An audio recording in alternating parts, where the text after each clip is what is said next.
You heard it here first, how foreclosures are finally getting interesting in Southern California. Well, the plot thickens. We actually had to pull out one county's data from the others because the numbers were so high. And make sure you stick around to the end where we're going to give you 3 things you need to do to make sure you score a deal on a foreclosure. Hey there, Christian Walsh, real estate agent with Wire Associates, helping buyers and sellers make the best data-driven decisions. And it's time for another one of our Southern California foreclosure reports. So if you're ready to dive into notices of default, notices of trustee sale, REOs in Southern California, hit that like button.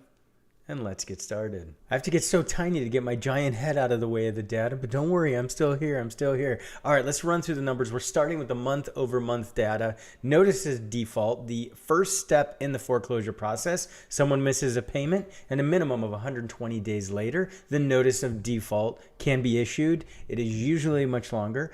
What are you seeing in the data? Are you seeing what I'm seeing? And that is a gradual increase as we've gotten into 2023. So the numbers of defaults are going up. Los Angeles, you can see that the trend is increasing. Some of the other counties, it went up and down and it is not moving up as quickly. And we're going to talk a little bit more about what is going on in Los Angeles. It's leading to this, but definitely looks like the notices of default are trending up for all of Southern California month over month. More month over month data, notices of trustee sale. So 90 days after the notice of default was issued, the notice of trustee sale can be issued, and I'll have a date for the trustee sale on the notice. Usually takes longer, but that would be the next step in the process. And we're starting to see some of the properties move from the notice of default into that next step, into the notice of trustee sale. And what's the last step? That's where it would go to the trustee sale and either be purchased by a third party or be going back to the bank and become real estate owned. And we'll show those numbers at the end. So we can see these numbers are somewhat flat for most of the counties, maybe a slight increase in some, but definitely an increase in LA. It has been trending up in Los Angeles. Moving into the year over year data, we're going all the way back to 2015. And we're going to show you the trend of what has happened. Now, we left Los Angeles out of here because Los Angeles numbers are much bigger and it's harder to see these. Of course, our free weekly email newsletter subscribers get all this data and they can take a closer look. But we can see that there, at any given point in time, there are going to be notices of default in any economy. 2015 through 2020, we saw that. This data is without COVID yet. We didn't have COVID effect yet in the numbers, theoretically, in 2020, because we were still in February. We can see that the notices of default dropped into 2021. Why is that? Well, there was a foreclosure moratorium. Couldn't begin the foreclosure process for most loans, and then numbers went up, and we can see 2023, we're above where it was in 2020, and we're well above, in many cases, where it was in years past. So we're catching up on foreclosures. At any given time, there's normal foreclosures. We'll have to keep seeing what happens as we get into the year. Is this going to continue to trend upward beyond what we could say is catching up on normal foreclosures? And here's why I had to leave out Los Angeles, because you can't even see the numbers. They're so high in Los Angeles for notice of default. Big numbers, 627 in 2023, much higher than years past. What are some of the reasons? Well, one major reason is that investors are losing properties, can't pay their mortgages. Why? Well, there's been an eviction moratorium. It has continued beyond the state eviction moratorium. It is now going on about 3 years where some folks have not paid rent, and many of these landlords were not made whole. LA City decided to release some funds for landlords recently, and the money's still not out, only for landlords without a mortgage, which means that those folks who have a mortgage could still lose their property. Crazy, crazy days. So that is a big reason we're seeing this increase in the notices of default in Los Angeles. And we expect it'll continue to trend up. The eviction moratorium for LA City has ended, but now that falls into LA County. I've released other content if you want to dive into that. But LA counties may end at the end of this month, and we may start to see some of those landlords being able to get rid of those tenants and find tenants who are able to pay. So maybe they can be saved, but it could be too late and they're still going to lose their properties because they can't catch up on mortgages. Trying to bring context and perspective, we can go back as far as 2011 and we'll see that some of these numbers aren't that far off of 2011 numbers. Now, notices of default were falling from the peaks already in 2011. It's the notices of sale that saw huge numbers around this time, and we're going to show you that for context. So this doesn't help as much, but it does show you back then there were more notices of default being filed. And we'll have to keep tracking to see if we pass 2011's numbers. It could theoretically happen in Los Angeles in the next couple months.